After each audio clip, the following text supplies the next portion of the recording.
അയ്യൂക്ക അങ്ങനെ ചരിത്രപരമായ ഒരു തെരഞ്ഞെടുപ്പാണ് കഴിഞ്ഞു നിൽക്കുന്നത്. അതിൻ്റെ റിസൾട്ടിന് വേണ്ടിയിട്ട് കാത്തിരിക്കുകയാണ് മൂന്ന് മുന്നണികളും വലിയ തരത്തിലുള്ള അവകാശവാദങ്ങൾ ഉന്നയിക്കുന്നുണ്ട്. BJP ആണെങ്കിൽ പറയുന്നു അവർ വലിയ ശക്തിയാവുമെന്ന് പറയുന്നു.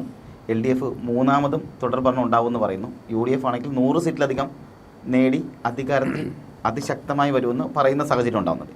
ഈ മൂന്ന് സാഹചര്യങ്ങളെയും എങ്ങനെയാണ് നോക്കി കാണുന്നത്? ഈ 2016 തിരഞ്ഞെടുപ്പ്, 2021 തിരഞ്ഞെടുപ്പ്, 2026 തിരഞ്ഞെടുപ്പ്, ഇത് മൂന്ന് നമ്മൾ അവലോകനം ചെയ്യുമ്പം 2016 വരെ കേരളത്തിൻ്റെ ഒരു പരമ്പരാഗത ശൈലി, ഒരു മുന്നണി മാറി അടുത്ത മുന്നണി അധികാരത്തിലേക്ക് വരുന്ന ഒരു സാഹചര്യം എല്ലാ കാലത്തും ഉണ്ടായിരുന്നു. അത് 2016 ഉണ്ടായി. പക്ഷേ 2021 വന്നപ്പോൾ അതിന് മാറ്റം ഉണ്ടായി. കേരളത്തിൽ വലിയ മാറ്റം ഉണ്ടാക്കിയ, അതായത് മുന്നണി രാഷ്ട്രീയത്തിൽ മാത്രമല്ല കേരളത്തിൻ്റെ രാഷ്ട്രീയ ചരിത്രത്തിൽ വലിയ ഇമ്പാക്റ്റ് ഉണ്ടാക്കിയ തിരഞ്ഞെടുപ്പാണ് 2021. നിർഭാഗ്യവശാൽ അന്ന് UDF മുന്നണി, അന്ന് രമേശ് ചെന്നിത്തല പ്രതിപക്ഷ നേതാവ് സമയത്ത് UDF മുന്നണി ശക്തമായിട്ട് പ്രവർത്തിക്കുകയും സർക്കാരിൻ്റെ ഒരുപാട് തീരുമാനങ്ങൾ, എനിക്ക് തോന്നുന്നത് ഒരു 20ഓളം സർക്കാർ തീരുമാനങ്ങൾ സർക്കാരിന് മാറ്റിവെക്കേണ്ടി വരുന്ന സമ്മർദ്ദം പ്രതിപക്ഷ നേതാവ് നിലയിൽ രമേശ് ചെന്നിത്തല അംഗം UDFന് ഉണ്ടാക്കാൻ കഴിയും. പിന്നോട്ട് പോകേണ്ടി വന്നിട്ടുണ്ട്. സർക്കാർ ഒരുപാട് കാര്യങ്ങൾ പിന്നോട്ട് പോയി, മന്ത്രിമാർ രാജിവെക്കുന്ന സാഹചര്യം ഉണ്ടായി. അങ്ങനെ നിരന്തരമായ സർക്കാരിനെ പ്രതിസന്ധിയിലാക്കി മുമ്പോട്ട് പോയൊരു പ്രതിപക്ഷമായിരുന്നു 2021 ഉണ്ടായിരുന്നത്. പക്ഷേ സംഭവിച്ചത് എന്താണ്? അതിന് പിന്നാലെ തന്നെ ലോകം മൊത്തം സ്തംഭിച്ച, ലോകം മൊത്തം അടച്ചിടപ്പെട്ട ഒരു കോവിഡ് എന്ന മഹാമാരിയുടെ ഒരു ഗുണഫലം ആ സർക്കാരിന് കിട്ടി എന്നുള്ളതാണ് ഏറ്റവും. പക്ഷേ ആ സമയത്തല്ലേ തീർച്ചയായിട്ടും ഈ പറഞ്ഞ രമേശ് ചെന്നിത്തലയ്ക്ക് പലപ്പോഴും സർക്കാരിൻ്റെ പല നിലപാടുകളും യോജിച്ച് പോകേണ്ട സാഹചര്യം ഉണ്ടായിട്ടുണ്ട്. കാരണം കോവിഡ് നിൽക്കുന്ന പ്രളയം, കോവിഡ്, അതുപോലെ അതേ ജനങ്ങളെ ബാധിച്ച, കേരളത്തെ പൊതുവായി ബാധിച്ച വിഷയങ്ങളിലൊക്കെ ഒരു പ്രതിപക്ഷം ശക്തമായി വിയോജിച്ചുകൊണ്ടിരിക്കുമ്പോൾ തന്നെ ഒരു പ്രതിപക്ഷ രീതിയിൽ പൊതുവിഷയങ്ങളിൽ സർക്കാരിന് ശക്തമായി പിന്തുണ നൽകിയ ഒരു പ്രതിപക്ഷം കൂടെയായിരുന്നു രമേശ് ചെന്നിത്തല നൽകിയ. കേരളം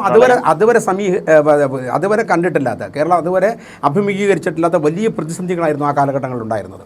ആ ഘട്ടത്തിലൊക്കെ സർക്കാരിനൊപ്പം നിൽക്കുകയും എന്നാൽ സർക്കാരിൻ്റെ തെറ്റായ തീരുമാനങ്ങൾ, സ്പ്രിംഗ്ലർ, ഡാറ്റയുടെ കാര്യങ്ങൾ, പിന്നെ എന്താ പറയുക, അങ്ങനെ നിരവധി കരിമണൽ, അങ്ങനെ എനിക്ക് തോന്നുന്ന ഒരു 20ഓളം വിഷയങ്ങളിൽ സർക്കാർ എടുത്ത തെറ്റായ 20ഓളം തീരുമാനങ്ങൾ തിരുത്തിക്കാനുള്ള ആർജവം അന്ന് പ്രതിപക്ഷത്തിനുണ്ടായിരുന്നു. പക്ഷേ അത് കഴിഞ്ഞ് വന്ന 2019 ആരംഭിച്ച കോവിഡ്, 2 വർഷം നീണ്ടു നിന്ന കോവിഡ് കാലഘട്ടത്തിൽ ഭയന്ന് പറങ്ങലിച്ച ജനങ്ങളുടെ മുമ്പിലേക്ക് വൈകുന്നേരങ്ങളിൽ 1 മണിക്കൂർ മുഖ്യമന്ത്രി നേരിട്ട് നടത്തിയ ഒരു സംവേദനമുണ്ട്. ആ സംവേദനം അത് PR എന്ന് വേണമെങ്കിൽ നമുക്ക് പറയാം. പക്ഷേ എങ്കിൽ തന്നെയും ആ സംവേദനം ജനമനസ്സുകളിലേക്ക് അദ്ദേഹം കടന്നു കയറുകയായിരുന്നു. ആ കാലഘട്ടത്തിൽ പട്ടിണിയുള്ളവർക്ക് ലഭിച്ച കിറ്റുകളുടെ ഒരു രാഷ്ട്രീയ നിരീക്ഷകർ പോലും പറഞ്ഞു വെച്ചൊരു കാര്യമാണ്. അതായത് പകുതി PR ആയിരുന്നെങ്കിലും പകുതി നടത്തിയ ഈ പറഞ്ഞ കിറ്റ് അടക്കമുള്ള കാര്യങ്ങൾ അത് സാധാരണക്കാരെ സംബന്ധിച്ച് ആരും ചോദിക്കാനില്ലാത്ത ആളുകളെ സംബന്ധിച്ച് അറിയില്ല. അപ്പം അവരിലേക്ക് സാധനം എത്തി എന്നുള്ളതാണ്. അപ്പം പെൻഷൻ കൊടുത്തു, കിറ്റുകൾ കൃത്യമായി എത്തിച്ചു കൊടുത്തു. അതിൻ്റെയൊക്കെ ഒരു ആനുകൂല്യം, ഒരു സിമ്പതി തീർച്ചയായിട്ടും ആ സർക്കാരിന് കിട്ടി. അതുകൊണ്ട് തന്നെയാണ് അവർക്ക് തിരിച്ചു വരാൻ കഴിഞ്ഞത്, ആ തെരഞ്ഞെടുപ്പിൽ ജയിക്കാൻ കഴിഞ്ഞത്. ആ സാഹചര്യം അല്ലല്ലോ ഇപ്പോഴുള്ളത്. 2026 ഇപ്പോൾ നടന്ന തെരഞ്ഞെടുപ്പിൻ്റെ പ്രശ്നം എന്നാണ്. ഈ തെരഞ്ഞെടുപ്പിലും LDF പ്രതീക്ഷിക്കുന്നത് ഒരു അധികാരത്തിലേക്കുള്ള 3ാം ഘട്ട തിരിച്ചു വരവും. എനിക്ക് തോന്നിയത് ഇതിനകത്തൊരു പക്ഷേ LDF രാഷ്ട്രീയം പറയാതെ വികസനം മാത്രം പറഞ്ഞിട്ടുള്ള ഏക തെരഞ്ഞെടുപ്പ് ഒരു പക്ഷേ ഇതായിരിക്കും. തീർച്ചയായിട്ടും. കാരണം അവർക്ക് രാഷ്ട്രീയം പറയാനില്ലായിരുന്നു.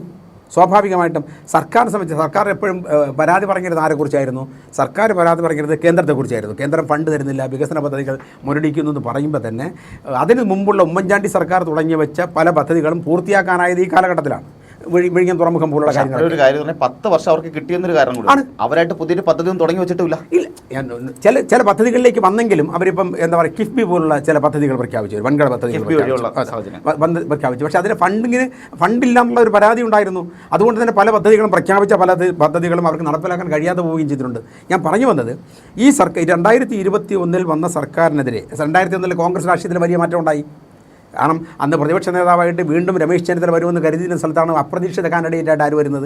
സതീശൻ വരുന്നത്, VD സതീശൻ വരുന്നത്. അപ്പോൾ VD സതീശൻ വന്നതിന് ശേഷം ഉള്ള കോൺഗ്രസിൻ്റെ ഒരു എന്താ പറയുക, കോൺഗ്രസിൻ്റെ ഗ്രൂപ്പ് ഉമ്മൻചാണ്ടിക്ക് ശേഷം കോൺഗ്രസ് രാഷ്ട്രീയത്തിലുള്ള ഗ്രൂപ്പ് സമവാക്യം മുഴുവൻ മാറി.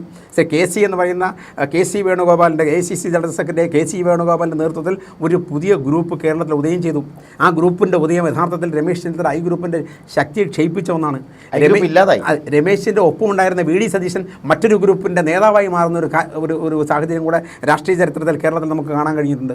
അപ്പം രമേശ് ചെന്നിത്തല, KC വേണുഗോപാൽ, VD സതീശൻ എന്ന് പറയുന്ന ഒരു ത്രയങ്ങളുടെ ഒരു 3 ഗ്രൂപ്പ് സമവാക്യങ്ങളിലേക്ക് കേരളം മാറുന്നതൊക്കെ കോൺഗ്രസ് രാഷ്ട്രീയം മാറുന്നതാണ് നമ്മൾ കണ്ടത്. ഒരു പക്ഷേ VD സതീശൻ പ്രതിപക്ഷ നേതാവിന് ശേഷം ഈ പറഞ്ഞ മുരളീധരൻ അതുപോലെ ചെന്നിത്തല അടക്കമുള്ള പല നേതാക്കളെയും ഒതുക്കിയെന്നൊരു ആരോപണം കൂടി ഉണ്ടാകുന്നുണ്ട്. ഇല്ല, ഒതുക്കിയെന്ന് പറയാൻ പറ്റില്ല. എന്ന് പറഞ്ഞാൽ ഞാൻ പറയില്ല, ഇപ്പം ഒരു കാര്യം നമ്മൾ മനസ്സിലാക്കേണ്ടത്, ഈ കേരളത്തിലെ കോൺഗ്രസ് രാഷ്ട്രീയം ശക്തമാണ് യഥാർത്ഥത്തിൽ. ഈ അണികളുടെ നമ്മൾ ഇന്ന് കാണുന്ന സൈബർ പോരാളികളുടെ ഈ വെല്ലുവിളികളോ അല്ലെങ്കിൽ ഈ ആവേശക്കാരുടെ ഒരു കോലാഹലമോ അല്ല യഥാർത്ഥത്തിൽ കോൺഗ്രസ് രാഷ്ട്രീയം.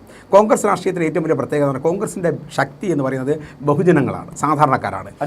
അടിത്തറ എന്ന് പറയുന്നത് ബഹുജനങ്ങൾ, സാധാരണ രാഷ്ട്രീയമുള്ളവരല്ലവർ. എന്നാൽ കോൺഗ്രസ് ആശയത്തെ നെഞ്ചേറ്റുന്ന ഈ രാജ്യത്തിൻ്റെ DNA-യിൽ അലിഞ്ഞു കിടക്കുന്ന പ്രസ്ഥാനത്തിനോട് കൂടുതലൊരു വലിയ വിഭാഗമുണ്ട്. അവർ കോൺഗ്രസിനെ തിരുത്തേണ്ട സമയങ്ങളിൽ അവർ തിരുത്തിയിട്ടുണ്ട്, തല്ല് കൊടുത്തിട്ടുണ്ട്. എന്നാൽ അവർ അത് അനുകൂലിക്കേണ്ട സമയത്ത് അവർ അനുകൂലിക്കുന്നുണ്ട്. കോൺഗ്രസിൻ്റെ പ്രതീക്ഷ എന്താണ്? കോൺഗ്രസ് ഈ പറയുന്ന സൈബർ പോരാളികളോ അല്ലെങ്കിൽ പറയുന്ന ഫേസ്ബുക്കിലെ ആവേശക്കാരോ അല്ല കോൺഗ്രസിലെ അണികളെന്ന് പറയുന്നത്. അവരൊക്കെ വളരെ തുച്ഛമായ ആളുകളാണ്. യഥാർത്ഥ പ്രവർത്തകർ ഏറ്റവും കൂടുതൽ വിഷമിക്കുന്ന ഒരു കാലഘട്ടം കൂടെയാണിത്, ഇപ്പോഴത്തെ കാലഘട്ടം. എന്തുകൊണ്ടെന്നറിയാമോ? ഒരു നേതാവിനെ നമുക്ക് ഉയർത്തി കാണിക്കാം, പക്ഷേ ആ ഒരു നേതാവിന് വേണ്ടി നമ്മുടെ പാർട്ടിയിൽ തന്നെ നിൽക്കുന്ന തലമുതിർന്ന നേതാക്കളെ അപകീർത്തിപ്പെടുത്തുന്ന, അപഹാസ്യപ്പെടുത്തുന്ന, ഏറ്റവും അധിക്ഷേപിക്കുന്ന ഏറ്റവും അധമമായ പ്രവൃത്തിയാണ് സൈബർ പോരാട്ടങ്ങൾ നമ്മൾ കണ്ടുകൊണ്ടിരിക്കുന്നത്. നമ്മുടെ ഈ മാറിയ കാലഘട്ടത്തിൻ്റെ പ്രത്യേകതയാണത്. നമ്മൾ പറയുമ്പം പണ്ടൊക്കെ രാഷ്ട്രീയത്തിൻ്റെ എത്തിക്സ് ഉണ്ടായിരുന്നു. ഇത് BJP 2014 അധികാരത്തിൽ വന്നതോടുകൂടി നമ്മുടെ രാഷ്ട്രീയ സാമൂഹ്യ മണ്ഡലത്തിൽ വലിയ മാറ്റം വന്നു. ഒത്തിരി വലിയ മാറ്റം. എന്ത് മാറ്റമാണത്? അതിൽ ഏറ്റവും പ്രധാനപ്പെട്ട മാറ്റം എന്ന് പറയുന്നത് ഒരു പുതിയ കമ്പനിയിലേക്ക് ജോലി മാറുന്ന എക്സിക്യൂട്ടീവുകളുടെ സ്റ്റൈലിലേക്ക് രാഷ്ട്രീയക്കാർ മാറുന്നത് നമ്മൾ കണ്ടുകൊണ്ടിരിക്കുകയാണ്. അവസരങ്ങൾ നിഷേധിക്കപ്പെടുമ്പോൾ പുതിയ കമ്പനിയിലേക്ക് കയറുകയാണ്. ഞാൻ പറഞ്ഞു വന്നത്, അപ്പോൾ അതിനുള്ളൊരു ഓപ്പർച്യൂണിറ്റി BJP പറയുന്ന രാഷ്ട്രീയ കക്ഷി ഇന്ത്യൻ രാഷ്ട്രീയത്തിൽ ഉണ്ടാക്കി കൊടുത്തതോടുകൂടി ആർക്കും ആരെയും കൂടുതൽ വഴങ്ങേണ്ടി വരുന്നില്ല, സമ്മർദ്ദം കാണിക്കാം, ഒരു എക്സിക്യൂട്ടീവ് സ്റ്റൈലിലേക്ക് മാറി. എന്ന് പറയുമ്പോൾ എത്തിക്സിന് പ്രാധാന്യമില്ലാതെ അവനവൻ്റെ ഓപ്പർച്യൂണിറ്റി കണ്ടുകൊണ്ട് അവനവൻ്റെ കഴിവും അല്ലെങ്കിൽ അവനവൻ്റെ സ്ഥാപിതമായ താല്പര്യങ്ങളും സംരക്ഷിക്കപ്പെടുന്ന മേഖലകളിലേക്ക് മാറാനും അവരെയൊക്കെ രണ്ട് കൈ നീട്ടി സ്വീകരിക്കാനുള്ള ഒരു കോർപ്പറേറ്റ് തലത്തിലേക്ക് നമ്മുടെ രാഷ്ട്രീയം മാറിയിരിക്കുന്നു. അതിൻ്റെ ഒരു വ്യക്തമായ ഉദാഹരണമാണ് ഇപ്പോൾ കാണുന്ന ഈ സൈബർ പോരാട്ടങ്ങളൊക്കെ അങ്ങനെയാണ്. ഇതിനൊന്നും കോൺഗ്രസിന് ഗുണം ചെയ്യില്ല. അതായത് കോൺഗ്രസിനെ സ്നേഹിക്കുന്ന സാധാരണക്കാരായ ജനങ്ങളുടെ മനസ്സിലേക്ക് കോൺഗ്രസിനെ ഏറ്റവും മോശപ്പെടുന്ന പാർട്ടിയാണ് ഇവർ മോശപ്പെടുന്നത്. ഇവർ നേതാക്കളെ അപഹസിക്കുന്ന സമയത്ത് സ്വന്തം പാർട്ടിക്കാരെ ചെയ്യുന്നത്. അതാണ് പ്രശ്നം. അതായത് ഞാൻ കോൺഗ്രസ് എന്ന് പറഞ്ഞു നിൽക്കുകയും പാർട്ടിയെ മോശപ്പെട്ട രീതിയിൽ പരിഹാസ്യമാക്കുകയും പൊതുസമൂഹത്തിന് മുമ്പിൽ പരിഹാസ്യമാക്കുകയും ചെയ്യുന്ന ഏറ്റവും അധമമായ പ്രവൃത്തിയാണ് നടന്നുകൊണ്ടിരിക്കുന്നത്. ഇതൊന്നും ഒരിക്കലും അംഗീകരിക്കപ്പെടുന്ന കാര്യമല്ല. ഇത് തിരിച്ചറിയാനുള്ള വിവേകം നിർഭാഗ്യവശാൽ ലീഡേഴ്സിന് ഇല്ലാതെ പോകുന്നു എന്നുള്ളത് കോൺഗ്രസിൻ്റെ ഒരു വലിയ അപജയമാണ്. ഒരുപക്ഷെ കോൺഗ്രസ് അധികാരത്തിൽ വരുമെന്ന് വിശ്വസിക്കുന്നുണ്ടോ?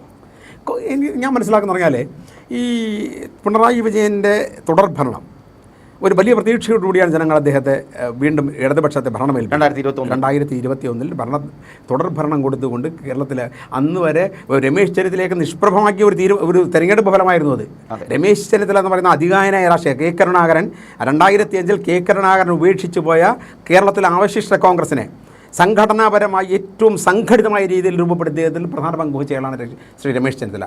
അദ്ദേഹത്തിന് ഒപ്പം നിന്നു കൊടുത്ത ഉമ്മൻചാണ്ടിയുടെ പങ്കും വലുതാണ് അതിനകത്ത്. അങ്ങനെ ഉമ്മൻചാണ്ടി ആ രണ്ട് കൂട്ടരും കൂടെ ഒരുമിച്ച് നിന്നുകൊണ്ട് കോൺഗ്രസിലെ കരുണാകരൻ ഉപേക്ഷിച്ച അവശിഷ്ട കോൺഗ്രസ് എന്നറിയപ്പെട്ട കോൺഗ്രസ് പ്രസ്ഥാനത്തെ വളരെ സജീവമായി പടുത്തുയർത്തുകയും ഒരു ഫിനിഷ് പക്ഷിയെ പോലെ ഉയർത്തിയെടുക്കുകയും തിരിച്ച് അന്ന് തദ്ദേശ തിരഞ്ഞെടുപ്പിൽ വിജയിച്ചു, നിയമസഭാ തിരഞ്ഞെടുപ്പിൽ വിജയിച്ചു, പാർലമെൻറ്റ് തിരഞ്ഞെടുപ്പിൽ 19 സീറ്റിൽ വിജയിച്ചുകൊണ്ടാണ് അവർ തിരിച്ചു വരുന്നത്. അങ്ങനെ ഏറ്റവും ശക്തമായ രീതിയിൽ പാർട്ടിയെ സംഘടിപ്പിച്ച നേതാവാണ് രമേശ് ചെന്നിത്തല. അങ്ങനെ അധികായനായി നിൽക്കുമ്പോഴാണ് 2021 തെരഞ്ഞെടുപ്പിൽ അദ്ദേഹത്തിന് അപ്രതീക്ഷിതമായുള്ള പരാജയം അദ്ദേഹത്തിൻ്റെ സ്ഥാനത്തിന് വലിയ കോട്ടം ഉണ്ടാക്കിയതാണ്. ഹൈക്കമാൻഡ് പോലും കൈവിടുന്ന സാഹചര്യമാണ് നമ്മൾ കണ്ടത്. പക്ഷേ രമേശിൻ്റെ പ്രത്യേകത എന്താണ്? രമേശ് ഒരു കാലത്തും ഹൈക്കമാൻഡിനെയോ പാർട്ടിയെ സമ്മർദ്ദത്തിലാക്കിയ നേതാവല്ല. വാക്കുകൊണ്ടോ പ്രവൃത്തി കൊണ്ടോ നമ്മൾ അദ്ദേഹത്തിൻ്റെ ചരിത്രം പരിശോധിച്ചാൽ. പക്ഷേ അദ്ദേഹത്തിൻ്റെ പ്രതിപക്ഷ സ്ഥാനത്ത് മാറ്റിയപ്പോൾ അദ്ദേഹം ഒന്നും മിണ്ടിയില്ല. അപ്പോൾ ഞാൻ പറഞ്ഞു വന്നത് ആ തെരഞ്ഞെടുപ്പ് ഇമ്പാക്റ്റ് ഇതാണ്. അങ്ങനെ ജനങ്ങൾ വലിയ പ്രതീക്ഷയോടുകൂടി പിണറായി വിജയന് കൊടുത്ത ഒരു സംവിധാനം പിണറായി വിജയൻ അത് പൂർണ്ണമായിട്ടും കൈകാര്യം ചെയ്യാൻ കഴിഞ്ഞു എന്നുള്ളതാണ്. കളഞ്ഞു കുളിച്ചു എന്ന് പറയാം. തെരഞ്ഞെടുപ്പ് ഫലം വരുമ്പോഴേ നമുക്ക് പറയാൻ പറ്റുള്ളൂ. കാരണം 2016 ഭരണവിരുദ്ധ വികാരമുണ്ടെന്ന് കോൺഗ്രസ് തന്നെ പലപ്പോഴും ആരോപിക്കുന്ന സാഹചര്യമുണ്ട്. ജനങ്ങൾക്കിടയിൽ ആ ഒരു വികാരം ഉണ്ടാകുന്നുണ്ട് സ്വാഭാവികമായിട്ടും. എന്നാൽ എടുത്തു പറയേണ്ട ഒരു കാര്യം, ഭരണപക്ഷ വികാരം സർക്കാരിനെതിരെ ഉണ്ടാകുമ്പോഴും അതാത് സിറ്റിംഗ് MLA-മാർക്കെതിരെ ആ ഒരു വികാരം ഉണ്ടായിട്ടില്ല എന്നുള്ള സാഹചര്യമുണ്ട്. അവിടെയാണ് പ്രതിപക്ഷത്തിൻ്റെ ഒരു ആശങ്ക വരേണ്ടത്. അവിടെയാണ്. അതായത് പലപ്പോഴും രാഷ്ട്രീയത്തിനതീതമായി മണ്ഡലങ്ങളിൽ MLA-മാർക്കുണ്ടായിരുന്ന സ്വാധീനം നിലനിർത്താൻ പലർക്കും കഴിഞ്ഞിട്ടുണ്ട് എന്നാണ് അടിത്തട്ടിൽ നിന്നുള്ള വാർത്തകൾ നമ്മളെ ബോധ്യപ്പെടുന്നത്. അവിടെ വരുമ്പോഴുള്ള പ്രശ്നം അത് മനസ്സിലാക്കിക്കൊണ്ട്, അതായത് സർക്കാരിനെതിരെ പ്രത്യേകിച്ച് ഏറ്റവും വലിയ വിഷയം ഏതാണ്? പിണറായി സർക്കാരിൻ്റെ കാലത്ത് ഏറ്റവും വലിയ വിഷയമായിട്ട് വന്നത് ശബരിമല കൊള്ളയാണ്. ശബരിമല സ്വർണ്ണക്കൊള്ള ചരിത്രത്തിലില്ലാത്ത വിധത്തിൽ കോടതി ഇടപെട്ട് ഈ CPM-ലെ നേതാക്കന്മാരുടെ അകത്ത് പോകുന്ന സാഹചര്യം ഉണ്ടായിട്ടുണ്ട്. കേരളീയ പൊതുസമൂഹത്തിന് മുമ്പിൽ ഇത്രയും മോശപ്പെട്ടൊരു പ്രതിച്ഛായ ഒരു ഗവൺമെൻറ്റിനുണ്ടാക്കിയ സംഭവം വേറെയില്ല. ആ രീതിയിൽ. കാരണം അതിന് ജാതിപത ഭേദം തന്നെയാണ്. അതായത് ഇത്രയും വലിയൊരു കൊള്ള, ഇത് കേരളത്തിൻ്റെ ചരിത്രപരമായി പാരമ്പര്യമായി നിൽക്കുന്ന ഒരു വലിയ സംവിധാനത്തിനകത്ത് ഇത്രയും വലിയ വ്യാപകമായ ഒരു കൊള്ള നിരന്തരമായി നടന്നുകൊണ്ടിരുന്നപ്പോഴും സർക്കാർ അത് അറിഞ്ഞില്ല എന്ന് വന്നത് ആ സർക്കാരിനുള്ള ഏറ്റവും വലിയ തിരിച്ചടിയാണ്. പാലിച്ചു എന്നുള്ള സാഹചര്യം കൂടി ഉണ്ടാകുന്നുണ്ട്. അറിഞ്ഞില്ല എന്ന് പറഞ്ഞ് മാറി നിൽക്കാൻ കഴിയില്ലല്ലോ. ആരാ അകത്ത് പോയത്, അതിൻ്റെ ഭാഗമായിട്ട് പിടിക്കപ്പെട്ട നേതാക്കന്മാരടക്കം. അപ്പം സ്വാഭാവികമായിട്ട് അതൊരു വലിയ വികാരമായിട്ട് നിലപ്പുണ്ട്. അവിടെ പ്രതിപക്ഷം ചെയ്ത വലിയ മഹത്തായ കാര്യങ്ങൾ, UDF നേതൃത്വത്തിലുള്ള പ്രതിപക്ഷം ഇവിടെ മഹത്തായ കാര്യങ്ങൾ ചെയ്യുന്നത് നമുക്ക് പറയാൻ കഴിയില്ല നമ്മൾ അങ്ങനെ നോക്കിയാൽ. പക്ഷേ ആ സംഭവം ജനങ്ങളിൽ ഉണ്ടാക്കിയ വലിയ വികാരം ഈ സർക്കാരിനെതിരെ നിലനിൽക്കുന്നുണ്ട്. തദ്ദേശ തെരഞ്ഞെടുപ്പിൽ പ്രതീക്ഷിക്കാത്ത വിജയമാണ് UDF ഉണ്ടായത്. ഒരിക്കലും UDF പോലും പ്രതീക്ഷിച്ചില്ല ഇത്രയും അധികം വിജയം. ആണ് ഏകപക്ഷീയമായ വിജയമായിരുന്നു നമുക്ക് പറയാൻ കഴിയുന്ന രീതിയിൽ. പക്ഷേ ചരിത്രത്തിലില്ലാതെ തദ്ദേശ തെരഞ്ഞെടുപ്പ് ഉണ്ടായ ചരിത്രത്തിൽ പോലും ഇത്രയധികം മുൻകൈ കിട്ടിയ UDF മുൻകൈ കിട്ടിയ ഒരു കാലഘട്ടം ഉണ്ടായിട്ടുണ്ട്. ആണ് ഇതിന് മുമ്പുണ്ടായിരുന്ന തൊട്ടുമുണ്ടായിരുന്ന രമേശ് ചെന്നിത്തല KPC പ്രസിഡന്റ് ആയതിനു ശേഷം നടന്ന ആദ്യത്തെ, അതായത് കരുണാകരന് പാർട്ടി വിട്ടതിന് ശേഷം രമേശ് KPC പ്രസിഡന്റ് ആയതിനു ശേഷമുള്ള ആ ഘട്ടത്തിലുണ്ട്. പക്ഷേ അതിനെ കവച്ചു വെക്കുന്ന രീതിയിലുള്ള വലിയ മുന്നോക്കമാണ് അതിനുണ്ടായത് ഈ തദ്ദേശ തെരഞ്ഞെടുപ്പ്. ആ തദ്ദേശ തെരഞ്ഞെടുപ്പിൽ ആ വികാരം, ജനവികാരം അടിത്തട്ടിൽ നിലനിൽക്കുന്നുണ്ടെങ്കിൽ, പക്ഷേ ആ ഒരു വികാരം ഈ തെരഞ്ഞെടുപ്പിൽ ഉണ്ടാവാൻ സാധ്യതയുണ്ടോ? കാര്യം പലപ്പോഴും മലയാളിക്ക് ഒരു പ്രത്യേകതയുണ്ട്, ഒരു വിഷയം അതിൻ്റെ തൊട്ടടുത്ത് നടക്കുന്ന തെരഞ്ഞെടുപ്പിൽ മാത്രമേ അത് പ്രതിഫലിക്കാറുള്ളൂ, അത് പിന്നീട് വരാറില്ല. അങ്ങനെ സാഹചര്യമുണ്ട്. അവിടെ വരുന്നൊരു വിഷയം ഈ വികാരം വൈകാരികമാണ്. ഇതൊരു പൊളിറ്റിക്കൽ സാഹചര്യത്തിൻ്റെ അനുസൃതമായി മാറുകയോ വന്നു പോവുകയോ ചെയ്യുന്നൊരു സാധനമല്ല. മനുഷ്യൻ്റെ ഭക്തിയെ, വിശ്വാസത്തിൻ്റെ പുറത്താണ് കൈവച്ചിരിക്കുന്നത്. ആ വിശ്വാസത്തെ ചൂഷണം ചെയ്ത സംഭവം, പരമപവിത്രമായ ക്ഷേത്രത്തിൽ വന്നിട്ട് വിശ്വാസത്തെ ചൂഷണം ചെയ്ത സംഭവം, അത് ജനങ്ങളുടെ മനസ്സിൽ നിന്ന് മാറിപ്പോകാൻ സാധ്യത വളരെ കുറവെന്ന് വ്യക്തിപരമായിട്ട് കരുതുന്നയാളാണ് ഞാൻ. അതുകൊണ്ട് തന്നെ ആ വികാരം അതേപടി തദ്ദേശ തെരഞ്ഞെടുപ്പിൽ അനുഭവപ്പെട്ടതുപോലെ ഉണ്ടാകുമെങ്കിൽ തീർച്ചയായിട്ടും UDF 80 മുതൽ 100 സീറ്റ് വരെ കിട്ടി അധികാരത്തിൽ വരാൻ കഴിയുന്നൊരു സാഹചര്യം ഉണ്ടാക്കും. അത് ഫെയ്ഡായിട്ടുണ്ടെങ്കിൽ, അത് താഴ്ന്നു പോയിട്ടുണ്ടെങ്കിൽ, അതിൻ്റെ തോത് കുറഞ്ഞിട്ടുണ്ടെങ്കിൽ ഒരുപക്ഷെ ഒരു 70-80 സീറ്റിനിടയിലേക്ക് ഇവർ ചുരുങ്ങാൻ സാധ്യതയുണ്ട്. അതല്ല, അതിനെ ഫലപ്രദമായ രീതിയിൽ കവർ ചെയ്യാൻ ഈ നിലവിലുള്ള സിറ്റിംഗ് MLA-മാരെ ഇറക്കിയുള്ള CPM-ൻ്റെ ഒരു ഗെയിമുണ്ട്, ഒരു തന്ത്രം. അതായത് പുതുമുഖങ്ങളെയൊക്കെ ഒഴിവാക്കി പുതിയ ആളുകളെ എന്നും പരിഗണിക്കാതെ, അത്തരം പരീക്ഷണങ്ങൾക്കൊന്നും പോകാതെ അവർ തദ്ദേശ ഈ വികാരത്തെ മറികടക്കാൻ നിലവിലെ MLA-മാരുടെ മുഖങ്ങളെ തന്നെ ഉപയോഗിക്കുക എന്നുള്ള CPM-ൻ്റെ തന്ത്രത്തിൻ്റെ ഭാഗമായിട്ടാണ് സിറ്റിംഗ് MLA-മാരെ അവർ അവസരം കൊടുത്തത്. അപ്പം അത് വെച്ച് അവർക്ക് മറികടക്കാൻ കഴിഞ്ഞാൽ ഒരുപക്ഷെ ഭരണം തിരിച്ചു പിടിച്ചാൽ നമുക്ക് അത്ഭുതപ്പെടാനാകില്ല. അങ്ങനെ തിരിച്ചു പിടിച്ചാൽ കോൺഗ്രസിൻ്റെ അവസ്ഥ എന്തായിരിക്കും? ഈ കോൺഗ്രസിനെ സംബന്ധിച്ച് എനിക്ക് പറയാനുള്ളതെന്ന് പറഞ്ഞാൽ, കോൺഗ്രസ് നിങ്ങൾ മനസ്സിലാക്കേണ്ടത് കഴിഞ്ഞ 40 വർഷമായിട്ട് ഗുജറാത്തിൽ കോൺഗ്രസ് ഭരണത്തിന് പുറത്താണ്. കോൺഗ്രസ് പാർട്ടിയുടെ ഏറ്റവും വലിയ പ്രത്യേകത കഴിഞ്ഞ 35-40 വർഷത്തിനായിട്ട് കോൺഗ്രസ് ഗുജറാത്തിൽ ഭരണത്തിന് പുറത്താണ്. പക്ഷേ ഇന്നും അവിടെ നടക്കുന്ന തെരഞ്ഞെടുപ്പുകളിൽ 39 മുതൽ 40% വരെ വോട്ട് നേടുന്ന പാർട്ടിയാണ് കോൺഗ്രസ്. കോൺഗ്രസിൻ്റെ DNA അതാണ്. അതുകൊണ്ട് കോൺഗ്രസ് ഇവിടെ തകർന്നു തരിപ്പണമെന്ന് പറയാനില്ല, പക്ഷേ കോൺഗ്രസിൻ്റെ സംഘടനാ സംവിധാനം ശിഥിലമാകും. അത് സാധ്യതയുണ്ട്. അത് ഞാൻ പറഞ്ഞില്ല, ഇപ്പോഴത്തെ നേരത്തെ നമ്മൾ അത് സൂചിപ്പിച്ചല്ലോ. അതായത് ഒരു കോർപ്പറേറ്റ് ലെവലിലുള്ള കമ്പനികൾ പ്രവർത്തിക്കുന്ന രീതിയിലേക്ക് രാഷ്ട്രീയ പാർട്ടികൾ പ്രവർത്തിക്കുന്ന സാഹചര്യം ഉള്ളതുകൊണ്ട് ഓപ്പർച്യൂണിറ്റി നോക്കി പലരും പോകും. പക്ഷേ അപ്പോഴും ഇതിനെ അടിത്തറയായി നിൽക്കുന്ന, ഇതിന് എന്താ പറയുക, ആത്മാഭിമാനത്തോടെ കയ്യേന്തുന്ന ഒരുപാട് ആളുകളുള്ള പ്രദേശമാണ്. കോൺഗ്രസ് വലിയ തകർച്ചയുണ്ടാവില്ല, പക്ഷേ സംഘടനാപരമായ ശിഥിലീകരണം ഉണ്ടാകും. ഇവിടെ BJP-യുടെ അവസ്ഥയും കൂടെ നമ്മൾ പരിശോധിക്കേണ്ടതുണ്ട്. BJP വലിയ പ്രതീക്ഷ വെച്ച തെരഞ്ഞെടുപ്പാണിത്. രാജീവ് ചന്ദ്രശേഖരനെ പോലുള്ള കേന്ദ്ര തലത്തിൽ സ്വാധീനമുള്ള എന്താ പറയുക, എഡ്യൂക്കേറ്റഡ് ആയിട്ടുള്ള ആളുകൾക്കിടയിൽ കുറച്ചുകൂടെ സ്വീകാര്യത ഉണ്ടെന്ന് കരുതിയ രാജീവ് ചന്ദ്രശേഖരൻ ഒരു മുൻ കേന്ദ്രമന്ത്രി, അദ്ദേഹം ഒരു കോർപ്പറേറ്റ് ഫാമിലിയിൽ നിന്ന് വരുന്ന ആളാണ്. അപ്പോൾ സ്വാഭാവികമായിട്ട് അതിൻ്റെ ഒരു പിൻബലം കൂടെയുള്ള ആളാണ്. പിന്നെ PR വർക്കിന് മികച്ച ടീമുള്ള ആളാണ്, സ്വന്തം ടീമുമായിട്ട് ഇറങ്ങിയ ആളാണ്. അതുപോലെ ഒരാൾ വരുമ്പോൾ സ്വാഭാവികമായിട്ടും BJP-ക്ക് എന്തുണ്ട്, ഒരു വലിയ പ്രതീക്ഷയുണ്ട് കേരളത്തിൽ കുറച്ചുകൂടെ മാറ്റങ്ങൾ വരുന്നത്. കഴിഞ്ഞ തവണ ഉണ്ടായിരുന്ന 2016 ഒരു സീറ്റ് ജയിച്ചു, എന്നാൽ 2021 ആ സീറ്റ് നഷ്ടപ്പെട്ടു. പിന്നെ കേരളത്തിൽ സംപൂജ്യരായി. ഇത്തവണ അവർ മിനിമം ഒരു 5 സീറ്റെങ്കിലും ജയിക്കണമെന്ന് കരുതി തന്നെയാണ് ശക്തമായ, ഇപ്പോൾ കാട്ടാക്കട അല്ലെങ്കിൽ നമ്മുടെ കഴക്കൂട്ടം, പിന്നെ രാജീവ് ചന്ദ്രശേഖരൻ അദ്ദേഹം സ്വയം പ്രഖ്യാപിച്ച നിയമം, പിന്നെ സുരേന്ദ്രൻ മത്സരിക്കുന്ന മഞ്ചേശ്വരം, പിന്നെ ശോഭാ സുരേന്ദ്രൻ മത്സരിക്കുന്ന പാലക്കാട്, അങ്ങനെയുള്ള മണ്ഡലങ്ങൾക്ക് ഒരു പ്രതീക്ഷ വയ്ക്കുന്ന മണ്ഡലങ്ങൾ. പക്ഷേ അത് എത്രത്തോളം വിജയിക്കുമെന്ന് കണ്ടു തന്നെ അറിയണം. ആണ് ഇത് എത്ര കാരണം BJP നമ്മൾ ഈ പറയും പോലെ എന്താ സംഭവിച്ചിരിക്കുന്നത്, ഉൾപാർട്ടി അല്ല. BJP-ക്ക് ഇത്തവണത്തെ തദ്ദേശ തെരഞ്ഞെടുപ്പിൽ അവർക്ക് വോട്ടിംഗ് ശതമാനം കുറവായിരുന്നു, പഴയതിനേക്കാളും കുറവായിരുന്നു. അവരാകെ ഈ പറഞ്ഞ കോർപ്പറേഷൻ പിടിച്ചു എന്നുള്ളത് മാത്രമേ ഉള്ളൂ. തിരുവനന്തപുരം കോർപ്പറേഷനിലാണ് അവർ ഒരു വലിയ വിജയം. അവരുടെ എല്ലാ പരാജയങ്ങളെ അവർ മറച്ചതും എല്ലാ പരാജയങ്ങൾക്കും വേണ്ടി അവർക്ക് ഏറ്റവും കൂടുതൽ ആത്മവിശ്വാസം നൽകിയതും തിരുവനന്തപുരം കോർപ്പറേഷൻ്റെ വിജയമാണ്. കാരണം അവരതിന് പറഞ്ഞ ഉദാഹരണം, ആദ്യമായിട്ട് ഈ ഗുജറാത്തിലെ കോർപ്പറേഷൻ പിടിച്ചിട്ടാണ് അവർ തുടങ്ങിയത്. ആക്ച്വലി അവിടെ സംഭവിച്ചത് എന്താണ്, ഈ തദ്ദേശ തിരഞ്ഞെടുപ്പിൽ കോർപ്പറേഷൻ അവർ പിടിക്കാനുള്ളൊരു പ്രധാനപ്പെട്ട കാരണം എന്തായിരുന്നു? മണ്ഡല പുനർനിർണയം, അതായത് വാർഡ് പുനർനിർണയത്തിൽ വന്ന അപാകതയാണ് യഥാർത്ഥത്തിൽ BJPക്ക് ഈ നഗരസഭാ ഭരണം സംഭാവന ചെയ്തത്. അപ്പം അങ്ങനെയാണെങ്കിൽ ഇനിയും കിട്ടണമല്ലോ. CPM അത് കിട്ടിക്കൂടുന്നില്ല. CPMൻ്റെ അശാസ്ത്രീയമായ വാർഡ് വിഭജനം, മണ്ഡല പുനർനിർമ്മാണം, അതായത് ഈ വാർഡ്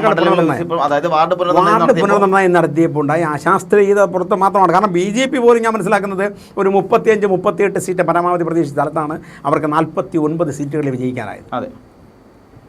അപ്പോൾ ആ ഒരു ആത്മവിശ്വാസം എന്നാണ് നിയമത്തെ ഞാൻ മത്സരിക്കുന്നത് സംസ്ഥാന പ്രസിഡന്റ് സ്വയം പ്രഖ്യാപിക്കുക. ആത്മവിശ്വാസത്തിന് വേറൊരു പ്രധാനപ്പെട്ട കാരണം കൂടി, ശശിധരനോട് MP ആയിട്ട് മത്സരിക്കുന്ന സമയത്ത്, അതായത് പാർലമെന്റിൽ മത്സരിക്കുന്ന സമയത്ത് ഈ നിയമം, അതുപോലെ തന്നെ കോവളം, അതുപോലെ പല മേഖലകളും 6-7 നിയമസഭാ സീറ്റുകളിൽ രണ്ടാം സ്ഥാനമായിരുന്നു. അതും മികച്ച സ്ഥലങ്ങളിൽ ഒന്നാം സ്ഥാനത്ത് വന്നിട്ടുണ്ട്. നിയമം അടക്കമുള്ള സ്ഥലങ്ങളിലൊക്കെ ഒന്നാം സ്ഥാനം, കഴക്കൂട്ടത്ത് ഒന്നാം സ്ഥാനം. തീർച്ചയായിട്ടും. അപ്പൊ അങ്ങനെയൊക്കെ നോക്കുമ്പോൾ ആ ഒരു പ്രതീക്ഷ ഇവർക്കുണ്ട്. പക്ഷെ അത് നമ്മൾ എപ്പോഴും മനസ്സിലാക്കുന്ന പറഞ്ഞാൽ അസംബ്ലി, പാർലമെന്റ് തിരഞ്ഞെടുപ്പ്, തദ്ദേശ തിരഞ്ഞെടുപ്പിലൊക്കെ എപ്പോഴും കേരളത്തിലെ റിസൾട്ടുകൾ വ്യത്യസ്തമായിരുന്നു എന്നുള്ളതാണ്. അതെ. അത് ഇത്തവണ മാറുമോ എന്നുള്ളതും ജനമനസ്സുകളിൽ ഇത്തവണ എന്താണെന്നുള്ളതും ഒരു വർഗീയ ധ്രുവീകരണത്തിലുള്ള ശ്രമം നമ്മുടെ നാട്ടിൽ വ്യാപകമായി നടന്നിട്ടുണ്ട് ഈ ഇലക്ഷൻ കാലഘട്ടത്തിൽ. ആ ധ്രുവീകരണം ജനങ്ങളെ എങ്ങനെ സ്വാധീനിച്ചെന്നുള്ളതും ആ ധ്രുവീകരണത്തിൻ്റെ ഭാഗമായി അടിയൊഴുക്കുകൾ ഉണ്ടായിട്ടുണ്ടോ എന്നുള്ളതുമൊക്കെ യഥാർത്ഥത്തിൽ വെളിപ്പെടാൻ പോകുന്ന വ്യത്യസ്തമായ ഒരു തിരഞ്ഞെടുപ്പാണ് നമുക്ക് ഈ 2026 നടന്നിരിക്കുന്ന, നമ്മൾ ഈ ഫലം കാത്തിരിക്കുന്ന ഈ തിരഞ്ഞെടുപ്പ്. അതായത് കൃത്യമായി പറഞ്ഞാൽ 3 പാർട്ടികൾക്കും ഡു ഓർ ഡൈ ആണ്. അതായത് ജീവൻ മരണ പോരാട്ടം തന്നെയാണ് നടന്നിട്ടുള്ളത്. 100%. അത് കോൺഗ്രസിനെ സംബന്ധിച്ച്, UDF-നെ സംബന്ധിച്ച് ഏറ്റവും പ്രധാനപ്പെട്ട ഘടകമാണ്. അവർക്ക് ഇത്തവണ അധികാരത്തിൽ വന്നില്ലെങ്കിൽ അവരെ സംബന്ധിച്ച് സംഘടനാപരമായും UDF-ൻ്റെ കെട്ടുറപ്പിൽ തന്നെ അത് ബാധിച്ചേക്കും. അതെ. BJP-യെ സംബന്ധിച്ചുള്ള അവർക്ക് അവരുടെ സംഘടനാ ശക്തി കാണിച്ചേ പറ്റുള്ളൂ. BJPക്ക് ഈ അനുകൂലമായ സാഹചര്യത്തിൽ കേരളം പോലുള്ള സംസ്ഥാനത്തിനകത്ത് അവർക്ക് കഴിഞ്ഞ, പ്രത്യേകിച്ച് നേരത്തെ പറഞ്ഞ പാർലമെൻറ്റ് തിരഞ്ഞെടുപ്പിൽ പല മണ്ഡലങ്ങളിലും, പല നിയമസഭാ മണ്ഡലങ്ങളിലും ഒന്നാം സ്ഥാനത്ത് വന്ന സ്ഥലത്ത് അവർക്ക് ചുരുങ്ങിയൊരു 5 സീറ്റെങ്കിലും അല്ലെങ്കിൽ ഒരു 1-ൽ കൂടുതൽ സീറ്റ് അവർ ജയിച്ചില്ലെങ്കിൽ അവരെ സംബന്ധിച്ച് അവർക്ക് ഏറ്റവും വലിയ തിരിച്ചടിയുള്ള ഒരു കാലഘട്ടമായിരിക്കും. CPM-നെ സംബന്ധിച്ചിടത്തോളം സ്വാഭാവികമായിട്ടും CPM-നെ സംബന്ധിച്ച് CPM-ൻ്റെ വിഷയം എന്ന് പറയുന്നത് ഭരണം നഷ്ടപ്പെട്ടാൽ അവർക്ക് പ്രശ്നമാവില്ല. പക്ഷേ അത് അടിയോടുകൂടി എന്ന് പറയുമ്പം അടിത്തറ തകർക്കുന്ന, അവരുടെ അടിത്തറ തകർക്കുന്ന രീതിയിൽ ഒരു വലിയ തകർച്ചയിലേക്കാണ് അവർ പോകുന്നതെങ്കിൽ, പ്രത്യേകിച്ച് അവരുടെ തന്നെ പല നേതാക്കന്മാർ റിബലായി മത്സരിച്ച സാഹചര്യം ഉണ്ടായി. കോൺഗ്രസിന്റെ സ്ഥാനത്തിൽ മത്സരിച്ച ഈ സമയത്ത് LDF-ന്റെ ചരിത്രത്തിൽ ആദ്യമായിട്ട് CPM-നെ വെല്ലുവിളിച്ചുകൊണ്ട് സ്വതന്ത്രന്മാർ വന്ന കാലഘട്ടം ഇതേ ഉള്ളൂ. ഇതിനു മുമ്പ് ഒരു കാലഘട്ടത്തിൽ ഉണ്ടായിട്ടില്ല. വളരെ റയറായിട്ട് 1-2 പേര് വരുമോ എന്നുള്ളത് വ്യാപകമായി സംഘടിതമായ രീതിയിൽ വന്നിട്ടുണ്ട്. അതൊക്കെ അവർ കൃത്യമായ ഒരു ബാക്കപ്പ് ചെയ്ത് പോയിട്ടുണ്ടായിരുന്നു. ഇത് പക്ഷേ തുടർച്ചയായിട്ട് ആലപ്പുഴ മുതൽ അങ്ങ് പാലക്കാട് വരെ എടുക്കുമ്പോൾ ശശി ആയിക്കോട്ടെ, സുധാകരൻ ആയിക്കോട്ടെ, കണ്ണൂരൊക്കെ ഇതിനേക്കാളും വലിയ പൊട്ടിത്തെറിയൊക്കെ ഉണ്ടാകുന്ന സാഹചര്യം ഉണ്ടാകും. തീർച്ചയായിട്ടും. അപ്പം അങ്ങനെ ഒരു സാഹചര്യം കൂടെ കേരളത്തിൽ വന്നിരിക്കുന്നു എന്നുള്ളതാണ്. അപ്പോൾ അത് ഈ തെരഞ്ഞെടുപ്പിൽ LDF വലിയ തകർച്ചയാണ് നേടുന്നതെങ്കിൽ, പ്രത്യേകിച്ച് CPM-നകത്ത് വലിയ പൊട്ടിത്തെറികൾ ഉണ്ടാകാനും CPM-ന്റെ സംഘടനാ സംവിധാനം ഉടച്ചു വാർക്കുന്ന രീതിയിലേക്ക് അത് മാറാനുള്ള പരസ്യപ്രതികരണം ഇവരെ പോകാനുള്ള സാഹചര്യങ്ങളുണ്ട്. പരസ്യപ്രതികരണം ആയല്ലോ. പരസ്യപ്രതികരണം ഈ തെരഞ്ഞെടുപ്പ് കാലത്തെ വന്നു കഴിഞ്ഞു. അപ്പം പിണറായി വിജയൻ എന്ന് പറയുന്ന ഒരു ഏകാധിപത്യ ശൈലിയുള്ള ലീഡറുടെ വിടവാങ്ങൽ കൂടെ ആയിരിക്കും ഒരുപക്ഷെ അങ്ങനെ ഒരു തകർച്ചയുണ്ടായാൽ കേരളത്തിൽ സംഭവിക്കാൻ പോകുന്നത്. ഇനി അത് ഒരു കാര്യം കൂടി ആസ്വദിക്കട്ടെ. അഥവാ LDF പ്രതിപക്ഷത്താണ് വരുന്നതെങ്കിൽ പിണറായി വിജയൻ പ്രതിപക്ഷ നേതാവെന്ന് തോന്നുന്നുണ്ടോ? പിണറായിയെ പോലൊരാൾ പ്രതിപക്ഷ നേതാവായി വരാൻ സാധ്യത വളരെ കുറവാണ്. നമ്മളത് മനസ്സിലാക്കിയത്. കാരണം പിണറായി വിജയൻ എന്ന് പറയുന്നത് അദ്ദേഹം കഴിഞ്ഞ 10 വർഷത്തെ ഭരണം കേരളത്തിൻ്റെ ചരിത്രത്തിൽ ഒരു തുടർഭരണത്തിൻ്റെ തുടക്കം കുറിച്ച നേതാവ് നല്ലൊരു വലിയ ഉയരത്തിൽ നിൽക്കുന്നയാളാണ്. അങ്ങനെ നിൽക്കുന്ന ഒരാൾ സ്വാഭാവികമായിട്ട് പ്രതിപക്ഷ നേതാവായിട്ട് വരാൻ സാധ്യത വളരെ കുറവാണ്. പ്രത്യേകിച്ച് അദ്ദേഹത്തിൻ്റെ ആരോഗ്യ പ്രശ്നങ്ങളുണ്ട്. മുഖ്യമന്ത്രിയാണെങ്കിൽ ഒരു പക്ഷേ പ്രതിപക്ഷ നാട്ടിൽ സാധ്യത വളരെ കുറവാണ്. എനിക്ക് അതിനകത്ത് തോന്നി വേറൊരു കാര്യം അറിയാമോ? മുഖ്യമന്ത്രി ആയിരിക്കുന്ന സമയത്ത് പിണറായി വിജയൻ ചെയ്ത അതേ കാര്യങ്ങൾക്കെല്ലാം തിരിച്ച് കോൺഗ്രസിന് മുഖ്യമന്ത്രി വരുമ്പം അതിനെ എതിർക്കേണ്ട സാഹചര്യം പിണറായി വിജയൻ ഉണ്ടാവും. തീർച്ചയായിട്ടും. സ്വാഭാവികമായിട്ട് കോൺഗ്രസ് അപ്പോൾ ചോദിക്കും, നിങ്ങൾ ചെയ്ത സാധനങ്ങളാണ് ഇതെല്ലാം, അതൊക്കെ നിങ്ങൾ ഇപ്പോൾ എതിർക്കുന്നുള്ള ചോദ്യം ഉണ്ടായാൽ പ്രതിപക്ഷ നേതാവായിട്ട് അദ്ദേഹം വരാൻ സാധ്യത വളരെ കുറവാണ്. നമ്മൾ മനസ്സിലാക്കിയെടുത്തണം. പിന്നെ കോൺഗ്രസിൻ്റെ പ്രശ്നം, കോൺഗ്രസ് മുഖ്യമന്ത്രിയാകാൻ യോഗ്യരായ ഒരുപാട് നേതാക്കന്മാരുടെ പാർട്ടിയാണ് കോൺഗ്രസ്. കോൺഗ്രസിന് ഇപ്പം ഏറ്റവും മുതിർന്ന നേതാവ് രമേശ് ചെന്നിത്തല, ഇപ്പോൾ AICC general secretary KC Venugopal, ഇപ്പം പ്രതിപക്ഷ നേതാവ് VD സതീശൻ, ഇവരെ കൂടാതെ K മുരളീധരൻ എന്ന് പറയുന്ന കോൺഗ്രസിൻ്റെ സമുന്നതനായ നേതാവാണ് അദ്ദേഹം. അദ്ദേഹത്തിൻ്റെ ജനപിന്തുണയുള്ള നേതാക്കന്മാരിൽ അപൂർവ നേതാക്കളിൽ ഒരാളാണ് വേണ്ടി അദ്ദേഹം. ഷാഫിയെ പോലുള്ള യുവ നേതാക്കൾ, PC വിഷ്ണുവിനെ പോലുള്ള ശാന്തരം സൗമ്യരമായ കോൺഗ്രസിൻ്റെ നേതാക്കൾ, അങ്ങനെ നിരവധി മുഖങ്ങൾ. ഇപ്പം നമ്മുടെ മാത്യു കൊഴുനാടനെ പോലുള്ള നേതാക്കന്മാർ, ഇനി ഈവൻ ചാണ്ടി ഉമ്മനെ പോലും നമ്മൾ പറയും. അങ്ങനെ നിരവധി നേതാക്കൾ ഈ പാർട്ടിക്ക് മന്ത്രിയാവാനും മുഖ്യമന്ത്രിയാകാനും യോഗ്യരായ നിരവധി നേതാക്കൾ. അതിനിടയിൽ ഈ PR വർക്കുകളുമായിട്ട് ഇറങ്ങി ഈ നേതാക്കന്മാരുടെ അണികൾ നടത്തുന്ന ഈ ആവേശപ്പോരിനെ നിയന്ത്രിച്ചില്ലെങ്കിൽ അത് പാർട്ടിക്ക് പരസ്പരം ശത്രുക്കളായി നിൽക്കുന്ന, മറ്റുള്ളവർക്ക് അപഹസിക്കാനും പരിഹസിക്കാനും അവസരം ഒരുക്കുന്ന ഈ നടപടിക്ക് ഒരു സ്റ്റോപ്പിടാൻ ഹൈക്കമാൻഡെങ്കിലും തയ്യാറായില്ലെങ്കിൽ വലിയ ദോഷം ചെയ്യും. പാർട്ടിയെ സംബന്ധിച്ച് സംഘടനാപരമായിട്ട് വലിയ ദോഷം ചെയ്യും.